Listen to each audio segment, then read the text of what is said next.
ফিলিস্তিনিদের অবরুদ্ধ গাজা উপত্যকায় বিমান হামলার সঙ্গে সঙ্গে স্থল অভিযানও শুরু করেছে ইসরায়েলি প্রতিরক্ষা বাহিনী। এতে গত ২৪ ঘন্টায় ৭০০ ফিলিস্তিনি নিহত হয়েছে বলে ৩ ডিসেম্বর জানিয়েছে গাজার জনসংযোগ বিভাগের মহাপরিচালক। কাতার ভিত্তিক সংবাদ মাধ্যম আল জাজিরাকে তিনি বলেন, গাজা উপত্যকায় প্রায় ১৫ লাখ মানুষ বাস্তুচ্যুত হয়ে পড়েছে। যুদ্ধবিরতি শেষ হওয়ার পর গত ১ ডিসেম্বর থেকে আবারও গাজায় নির্বিচারে বোমা হামলা চালানো শুরু করে আইডিএফ। শুরুতে উত্তরাঞ্চলে হামলা চালানো হচ্ছিল। গাজার দক্ষিণাঞ্চলে চলে গেলে নিরাপদে থাকা যাবে এ কথা বলে সাধারণ মানুষকে দক্ষিণাঞ্চলে সরে যাওয়ার নির্দেশনা দেয় আইডিএফ। এখন সেই দক্ষিণাঞ্চলেও বিমান থেকে অনবরত বোমা ফেলা হচ্ছে। এতে ব্যাপক বেসামরিক প্রাণহানি ঘটছে। একদিনে ৭০০ জন ফিলিস্তিনি নিহত হওয়ার ঘটনার পরিপ্রেক্ষিতে গাজাকে মৃত্যু উপত্যকা হিসেবে বর্ণনা করেছে জাতিসংঘ। বার্তা সংস্থা রয়টার্সের তথ্যমতে দক্ষিণাঞ্চলের খান ইউনিস, রাফা এবং কিছু উত্তর অংশে তীব্র ইসরায়েলি বোমা হামলার খবর পাওয়া গেছে।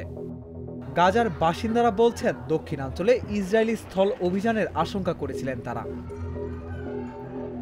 ৩ সন্তানের বাবা ৩৭ বছর বয়সী মাহের রয়টার্সকে বলেন, আগে আমরা নিজেদের জিজ্ঞেস করতাম যে এই যুদ্ধে আমরা মারা যাব কিনা, কিন্তু ১ ডিসেম্বর থেকে গত ২ দিনে বুঝতে পেরেছি এটা কেবলমাত্র সময়ের ব্যাপার। আমি গাজা সিটির বাসিন্দা। পরিবারের সবাই গাজা উপত্যকার দক্ষিণে আল কারারাতে চলে এসেছিলাম। ৩ ডিসেম্বর খান ইউনিসের গভীরে আশ্রয় নিয়েছি। ৪ ডিসেম্বর রাফাহে বোমা হামলা থেকে বাঁচার চেষ্টা করছি।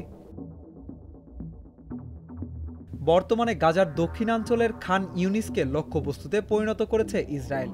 খান ইউনিসের বাসিন্দারা জানান, প্রায় ২ মাস আগে যুদ্ধ শুরুর পর গত ২ ডিসেম্বর থেকে ৩ ডিসেম্বর পর্যন্ত এখানে সবচেয়ে বেশি বোমা ফেলেছে ইসরায়েলি বাহিনী।